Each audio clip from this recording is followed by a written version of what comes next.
Ricardo Preve es un director de cine, guionista y productor argentino que se caracteriza por rodajes exigentes en geografías complejas y que actualmente está en la etapa final de postproducción de su proyecto más ambicioso, Un precio que tenemos que pagar.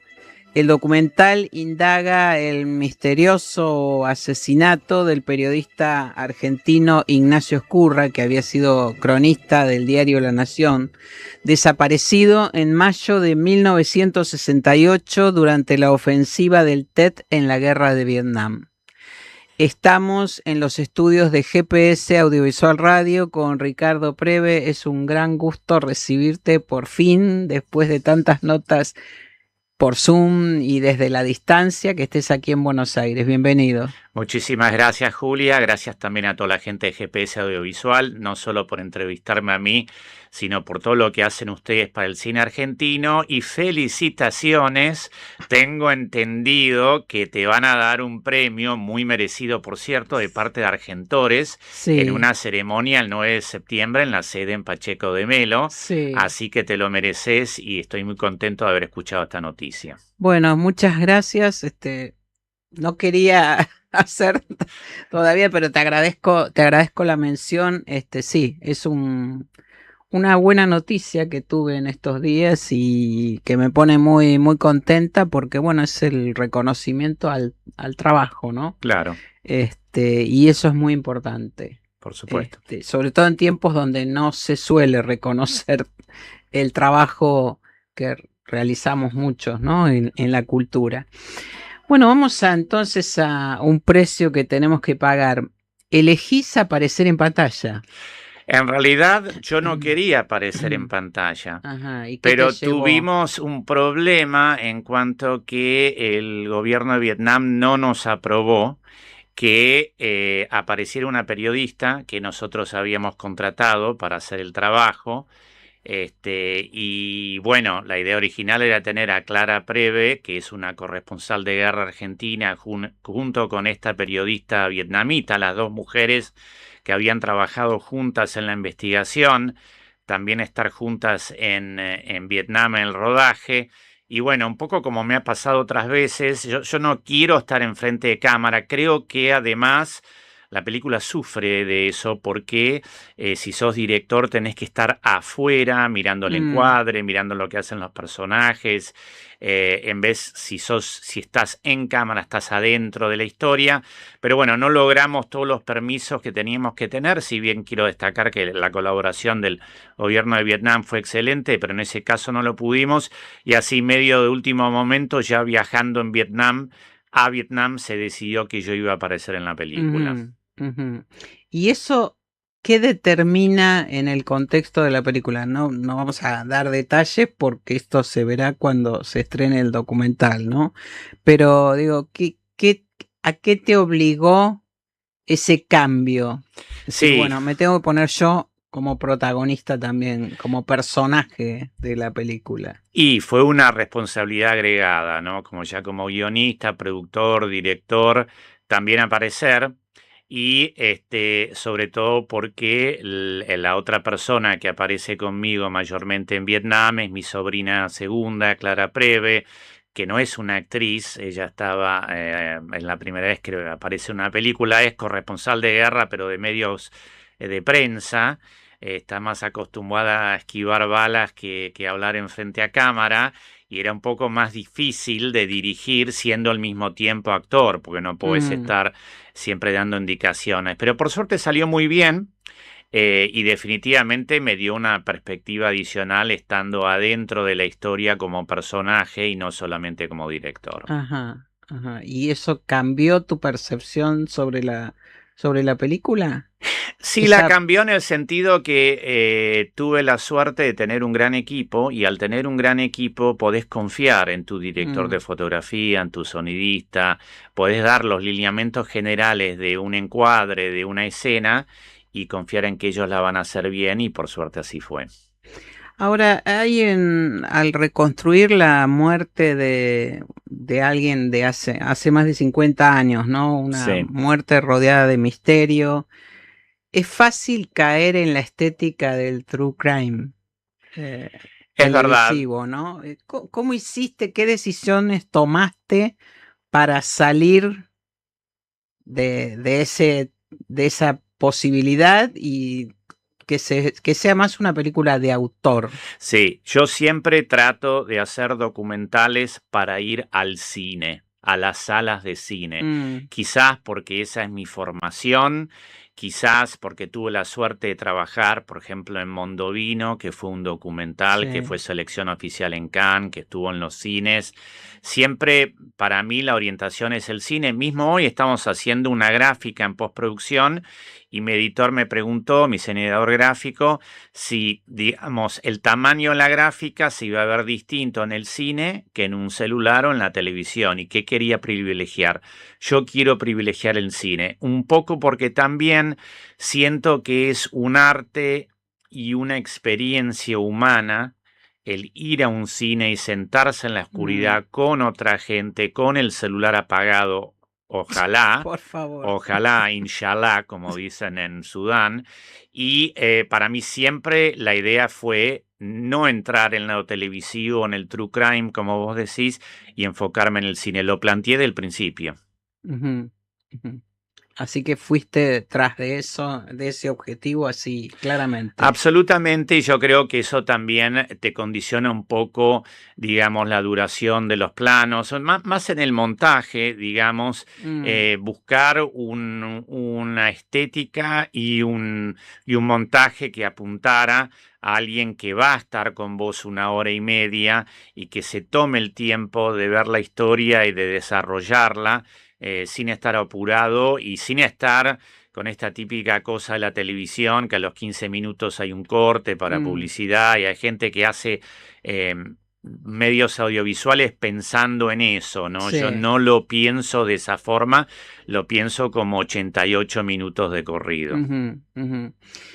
Otro aspecto es que decidiste también, entre muchas otras decisiones que hay que tomar, que tiene que tomar un director, un productor a la hora de hacer una obra, decidiste no usar la inteligencia artificial en la Absolutamente. reconstrucción, ¿no? De escenas, cosa que hoy es también muy frecuente. Sí, y eso me da un poco de bronca en el sentido de que después de 25 años de hacer esto, en lo cual sé el valor que tiene la investigación, el ir a buscar las fuentes originales, nosotros solamente trabajamos con fuentes primarias, con fuentes originales, todo el trabajo de encontrar videos perdidos por Mm, muchos años, sí, hoy podés tomar una foto y animarla. Yo estrictamente puse reglas, no vamos a hacer eso. El único uso de inteligencia artificial es para una restauración, por lo menos parcial, del material de archivo que está dañado. ¿No? ujú, Encontramos una foto del periodista que estuvo con Ignacio Escurra en el momento que él se baja del jeep y desaparece. La foto me la dio la hija, el reportero. Tenía un cacho de la foto que estaba toda manchada.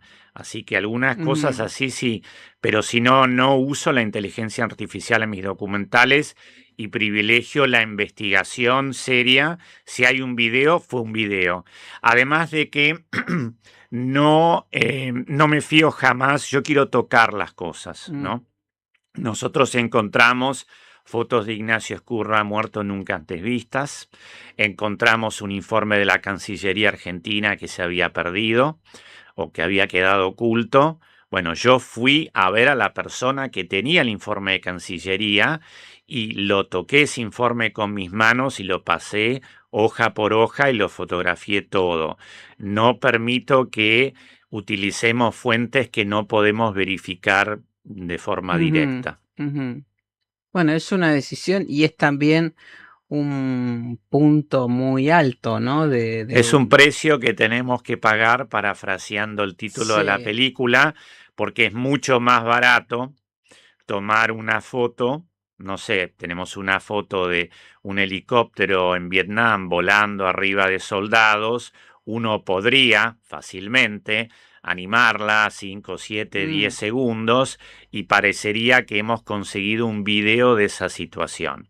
pero puse muy claramente la regla, quizás me haga un dinosaurio, me haga alguien que está No, completamente no. no desayornado, pero no permito el uso de la IA para generar nada. Ujú, ujú. Bueno, también tiene que ver, supongo yo, con algo que es muy propio del periodismo o que debería ser muy propio del periodismo de investigación, ¿no? Que es la verdad Sí, o aproximarse a la verdad. Digo, las fake news que hoy son tan, tan corrientes, tan habituales. sí. Supongo que esto que vos decís también va contra eso. Va absolutamente contra Ujú. eso. Creo que ese rigor lo aprendí en National Geographic. Es decir, en National Geographic, en una época cuando era de una sociedad científica, no de un canal o plataforma como Mm, son hoy, teníamos un comité de estándares y prácticas que después que vos terminabas tu documental, presentabas digamos, el guión de lo que se decía, presentabas un transcript y se lo daban a alguien externo que controlara lo que vos decías. Por ejemplo, cuando hicimos, no me acuerdo si fue Niños Momias Sacrificados en Salta o Los Fantasmas de Machu Picchu, que había muchas reconstrucciones históricas con ponchos, con ropa de la época incaica, nos pusieron una señora del Museo de Textiles de Nueva York, que yo todos los días que filmábamos algo tenía que mandarle, en esa época era un fax, con una foto del vestuario de los actores para el día siguiente y ella me lo tenía que aprobar, los colores, los mm, diseños, etcétera. O sea, yo me crié y aprendí en esa escuela de rigor en la cual todo tenía que estar documentado. Recuerdo la primera vez que trabajé en National Geographic, una productora asociada me trajo en un carrito algo como 50 y algo de libros sobre el tema que yo estaba haciendo y me dijo, léelos porque te van a preguntar. O sea, eran épocas donde realmente existía ese claro. rigor y si decías algo, dame la cita Mm, bibliográfica que me dice de dónde sacaste esta información. claro. Bueno, vos trabajaste en un precio que tenemos que pagar con, recién lo mencionabas, con documentación que estaba oculta, aparentemente perdida, o que no existía en apariencia, con fotografías, con materiales inéditos hasta hoy, ¿no? ¿Qué límite te autoimpusiste? Porque trabajar con material no clasificado oficialmente, digo, impone también ciertos riesgos y ciertos, sí, ciertas formas, ¿no? Conservar ciertas formas para... Sí, vos sabés qué interesante, justo hoy estamos haciendo un tratamiento de color a algunos cables de la Central Intelligence Agency que encontramos, donde habían hecho un seguimiento del diplomático argentino que había ido a investigar a Ignacio Escurra, como así también algunos documentos de la Agencia de Defensa de Estados Unidos. Y me han llegado algunos mails de gente aparentemente preocupada que me dijeron, bueno, cuídate porque te estás metiendo en un terreno peligroso. O sea, es un tema la información. Mm, Nosotros sabemos que el gobierno del general Juan Carlos Onganía, que era el gobierno que existía en Argentina en 1968, cuando desaparece Ignacio sí. Ezcurra, y su canciller Nicanor Costa Méndez, tenemos muchísimos de los cables diplomáticos en la primera parte de la investigación sobre la desaparición de Ezcurra, que luego el entusiasmo se enfría cuando los resultados a los que llegan los investigadores no se condicen con la política exterior del gobierno de Onganía, se pierde el Mm. entusiasmo. Entonces, sin embargo, ese acceso a esos cables, a esos telegramas, fueron absolutamente clave para entender las motivaciones, no ya tanto de lo que le pasó a Ignacio, sino de lo que pasó después, del ocultamiento y la necesidad de no hablar mucho del caso. Ujú, ujú.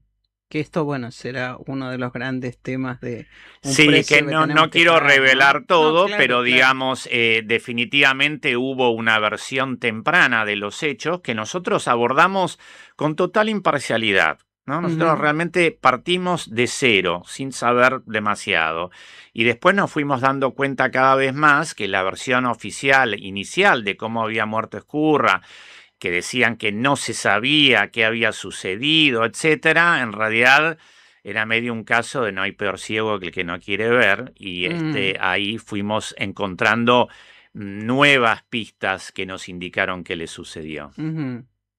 Y en este momento, bueno, vos decís, un precio que tenemos que pagar es una frase del propio Ignacio Escurra, ¿no? Correcto, nosotros ¿Qué? encontramos, gracias a la colaboración también de la familia Escurra, un video que Ignacio Escurra graba la mañana del 8 de mayo, del miércoles 8 de mayo de 1968, el día que él desaparece.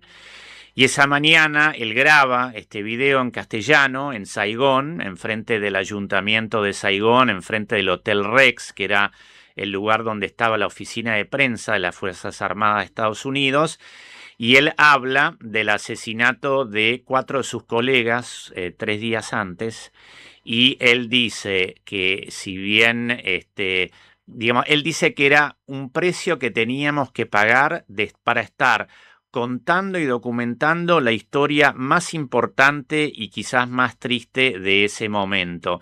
Y es muy significativo que el diario La Nación no lo quería mandar, tenía reservas con respecto a la idea de mandar un Ujú, periodista a un lugar tan peligroso como era Vietnam en 1968. Pero él realmente estaba convencido de la necesidad de entender lo que sucedía y de mirarlo con una mirada humanista, latinoamericana, argentina, no de escucharlo de otros. Y yo creo que eso es una de las grandes cosas que él hizo, fue dio su vida en la ejerción de su profesión, ejerciendo su profesión, el ujú, periodismo. ujú. Ahora, ahora con la película ya prácticamente terminada, ¿no? Estás en Sí, los últimos momentos correcto. del montaje, de la postproducción.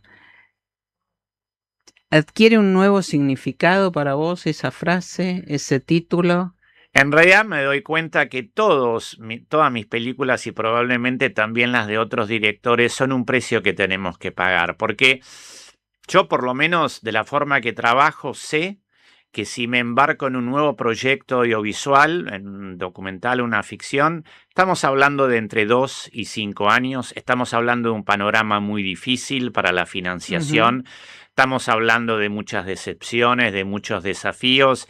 Ahí realmente creo que cuenta el hecho de que el arte es un cine colaborativo, y si vos tenés un equipo como yo tengo gente que hace 20 años que trabaja conmigo, creo que eso es muy importante para lograr llegar a ese producto final. Pero te diría que la frase que yo entendí más lo que decía Escurra es, por un lado, como director de cine, el esfuerzo que vos hacés para hacer cine independiente, por lo menos en Argentina. ujú. Y por otro lado, el periodismo, los periodistas que arriesgan y pierden su vida, como hay muchos periodistas Sí, asesinados hoy en día, lamentablemente sigue eso, para contar la verdad de lo que está sucediendo.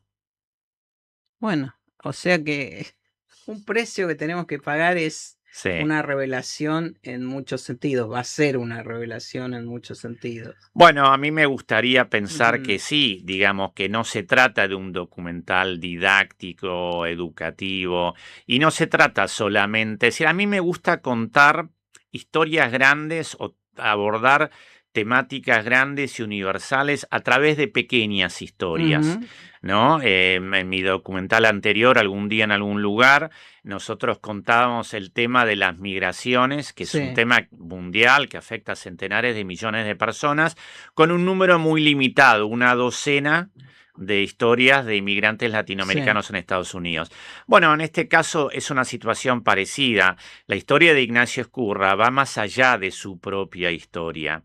Va a la historia no solamente de la búsqueda de la verdad, del sacrificio personal en una vocación como la que tenía Ignacio, y sino también cómo manejamos información incómoda en Argentina, probablemente en todo el mundo, pero yo como argentino me interesó mucho también las consecuencias del asesinato de Ignacio y cómo se manejaron las cosas después. Bueno, es un tema muy argentino porque tiene como protagonista a un argentino, pero al mismo tiempo adquiere una dimensión internacional. Así que supongo que la película va a tener también una carrera nacional e internacional importante. Absolutamente, nosotros la pensamos mucho para el mercado asiático. La película está hablada en castellano, inglés, japonés y vietnamita, así que fue un desafío también el tema del subtitulado. Yo pasé el examen 1 de japonés, pero no a nivel de subtitular una película. Y a mí siempre me interesó esa conexión entre Argentina y lugares lejanos, ¿no? En 2 películas que hice en Sudán, Volviendo a casa y De la Nubia a la Plata, me encantó esta conexión entre los sudaneses y los argentinos cuando hicimos un equipo de coproducción, y lo mismo pasó con Vietnam, donde trabajamos un equipo mixto argentino-vietnamita. Tendrías que haber escuchado entre el inglés y el vietnamita, el castellano, armamos un merengue de comunicación tremendo. Pero cuando trabajás en cine, viste, solo con señalar un lente, el trípode, ya nos entendemos. Claro, y vos ya estás muy fogueado en ese tipo de rodajes. Es verdad.